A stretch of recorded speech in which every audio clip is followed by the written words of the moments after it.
Dati, daanan lang to, isang karaniwang highway sa Parobcan na binabaybay lang ng mga motorista. Walang pumapansin at walang humihinto. Pero ngayon, may mga tumatambay na, may kumakain, may nagtitinda, may nagbibideo, may nagpapapicture at lahat sila, isa lang ang dahilan, ang view. Mula sa taas ng kalsada, tanaw ang ilog, ang iconic na puno at ang lunti ang paligid. Kaya hindi na rin nakapagtataka kung bakit tinatawag itong mini New Zealand. Wala nang makilala ka aking mahal, di ako mapalagay sa kakaisip ko sa'yo.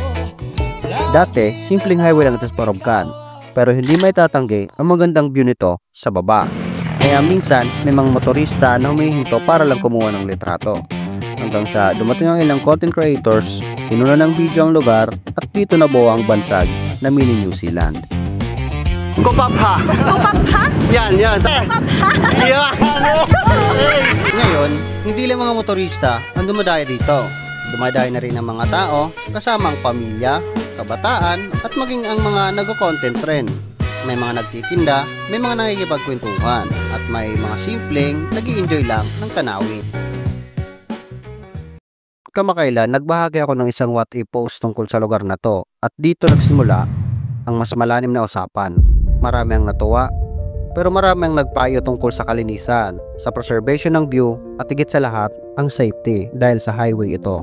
Dahil nandito na rin naman ako, so naghanap ako dyan ng taong pwedeng matanungan or kung pwedeng mahinga ng opinion about sa concern niya pa, kung ano pa ang gusto niyang idagdag or anong kanyang sa tingin na makakatulong pa sa lugar na to, no? Pag pangalaga sa kapalibutan na itong sa kalinigan, ma-maintain ang kalinigan, may pa-implement ng ordinansa para dito sa lugar na ini.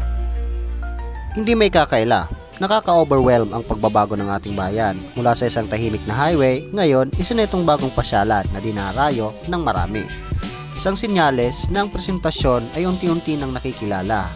Pero kasama ng kasikatan, may kaikibat na responsibilidad.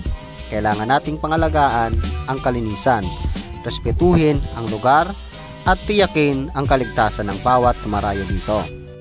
Ang tanawing ito ay hindi lang para sa atin ngayon, kundi para rin sa susunod na henerasyon. At dito papasok ang tanong, paano mo gustong maalala ang mini New Zealand?